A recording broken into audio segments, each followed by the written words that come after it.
Hi friends, ఈరోజు egg dosa చేస్తున్నాం. చూడండి, 2 ఎగ్స్ తీసుకోండి. గిన్నెలోకి పలగొట్టుకోండి. 2 ఎగ్స్ అన్నవి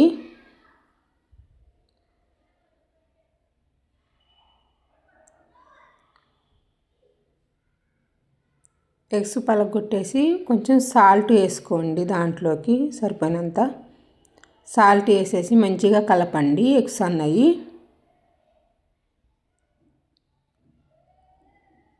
కలిపి ఉంచుకోండి. దోశ పిండి కలుపుకోండి. పెనం మీద కొంచెం వాటర్ పోసేసి ఆనియన్స్ పెట్టి రుద్దండి. మంచిగా ఉంటుంది దోశ అన్నది, మంచిగా వస్తుంది, అడుగు కాలకుండా.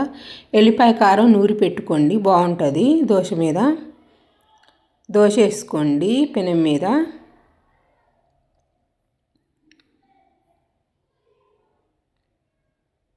ఎగ్గు పలగొట్టుకున్న ఎగ్స్ ఇప్పుడు వేసుకోండి. దోశ మీద వేసి మంచిగా మొత్తం ఎలుపుగా అనుకోండి. దోశ నిండా ఎగ్స్ని. ఎల్లిపాయ కారం వేసుకోండి. మీరు కారం ఎంత తింటారో అంత వేసుకోవచ్చు, మంచిగా ఉంటుంది. కొంచెం ఆయిల్ వేసుకోండి.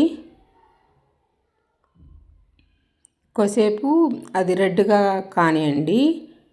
అప్పుడు తిప్పేసుకోండి దోశని.